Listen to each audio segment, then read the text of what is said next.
Hello and welcome to Outplace. Don't forget to like, subscribe, hit the notification bell down below to know whenever I upload.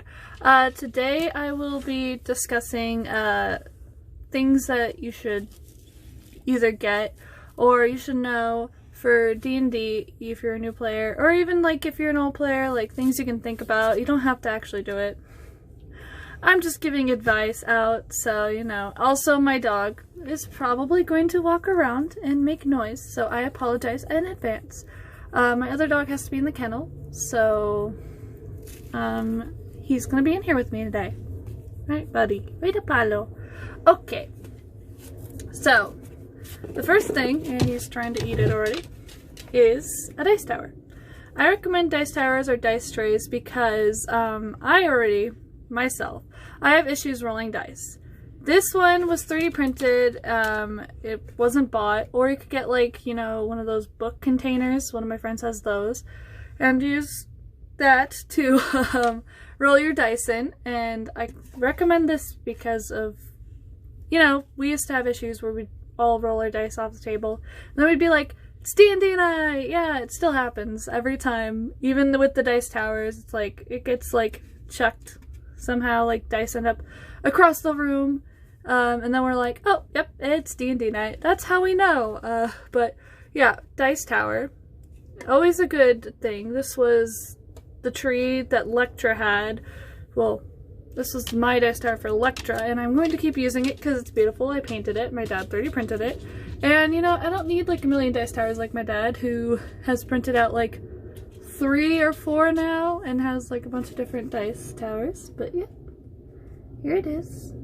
I recommend, if you have a 3D printer or know someone who has a 3D printer, to 3D print them. They're cheaper in my own opinion, and you can find a lot of cute designs. Like my dad used to have like a castle, and then he had like something else, and then he talked about like printing out a Sphinx, and then he found a Cthulhu one. So like, yeah, see. Okay, and next, I recommend a dice jail for those who are like me and have dice that hate them. I don't know what it is. Hey, you buddy.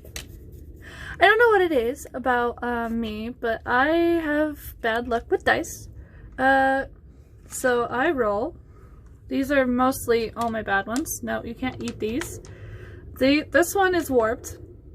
And then the rest of these just rolled bad for me at one point, so I was just like, screw them, they're going in here. Well, I didn't mean to say that, but you know. And then this was made by my friend. He made it for my birthday. He's really crafty. He's super awesome. He's probably going to watch this and then comment. I hope he does, or one of the D&D people do. Okay, and then I also have like several different bags of dice inside of my dice bag. I like this because then this way I have at least 3 sets of dice with me at all times if I just take one bag. This one has 4, and then I have a bunch of different ones that have 3. You don't have to do this. This is just my recommendation, so that you at least have like a set of 3 ready, because you never know when you're going to need a set of 3. Not level 1 usually, but you know, just one of those things. Another thing I recommend is either using your phone. Well, you can do it the old-fashioned way if you like the old-fashioned way, but I recommend, for myself, I use D&D Beyond. I did not enjoy Roll D20, and I like Fantasy Grounds, but when we're in person, we use the tablets or our phones. I use my own tablet. I have a D&D tablet, which has sheets in it for me keeping track of party treasure and things like that. Plus, it has my character sheet in there because I can just load up on D&D Beyond, and then like it has Google, so I can look up everything. And it just is really nice to have this handy because I can type on it and everything.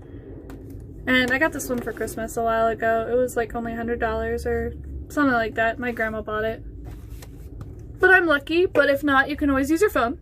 And your phone will also work as you can put sheets on there and things like that to be able to keep track of party treasure and things like that. Another thing I recommend, I did not pull this out because I didn't think about it, is to always carry a pencil. I had battery in there. This is for my drawing pen.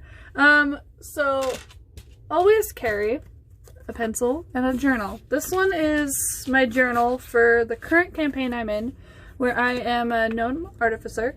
And as you can tell, my notes are not that good, but I hope they're not backwards. They're probably backwards. But, it's nice to have when you have either party members missing and you have to keep track of their health, and he's kicking my tower. You cannot eat my tower, silly boy. Okay. But it's good for when you, like, have to keep track of party treasure and you don't have your tablet, or, like, health, and then, like, notes that is important to you. Me, I actually wrote down in my other journal, the one that's about the other campaign, I have, like, notes upon notes, and then I have another binder I should show you guys one day of just, like, notes that the DM gave us. He printed them out, and then I cut them out, and then I put them on other sheets of paper because we had so many quests to do. That was in a different campaign. Anyways, but yeah. Another thing I recommend for you, or anyone, is to, sorry, my dog is distracting me, is to communicate with your party and or group, because if something is, like, really boring to you, or you get upset about something, it's always nice to be able to be like, hey, I'm annoyed about this. Can we fix this? Or can we do this? Can we do that? We have had to talk about things in the past. We've had issues in the past. But not bad. It was just like, something, we were bored, so we ended a campaign. Or, like, someone didn't like it, so we ended the campaign. Like, things like that. And just communicating with your party and or group so that you can actually, like, enjoy your time instead of hating time. It's always fun, or more fun, to be able to communicate with everyone and not have to deal with everything going on. I had other things. My brain, I'm gonna pause it. If you are new to D&D, I really recommend going out and learning the rules of your group, because as an example, for my group, we do diagonals as 5, 10, 15, 20, 25, 30, like it goes 5 and then it doubles to 10 and then it does another 5 and then it does 10. But apparently in D&D 5e it can be just straight shot. My DM does that because he was, like, different. He was in, like, different, like, sorts of D&D, and it was originally a rule, apparently, in a different type of thing. We did it in Pathfinder also. Yeah. Another rule we have is, like, if we can say something within 7 seconds while doing stuff in our attack action, it's a free action to do. That's another rule we have. I don't know what everyone else's is, but yeah.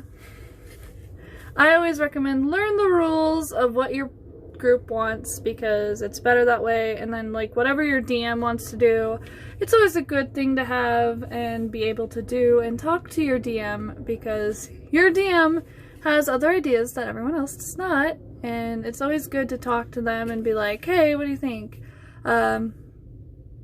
Yeah.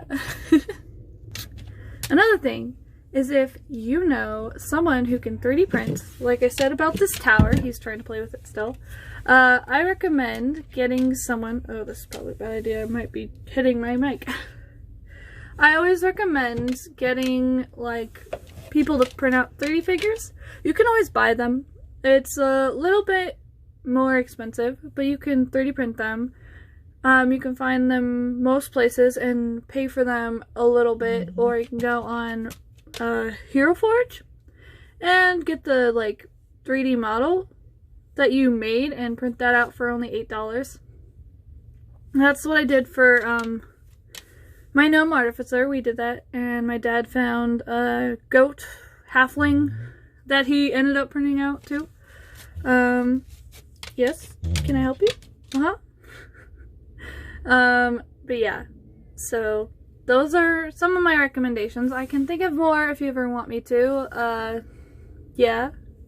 Anyways, I hope you guys enjoyed the video. Don't forget to like, subscribe, hit the notification bell down below to know whenever I upload. And if you guys enjoyed this face cam, I can try and get better lighting. I don't have really good lighting right now. I just enjoy like yellow lights. My dog's trying to give me kisses. I enjoy yellow lights and I enjoy like softer tones. So if the lighting isn't up to your standard, tell me and I'll try and figure something out. Because I can always figure something out. Bye!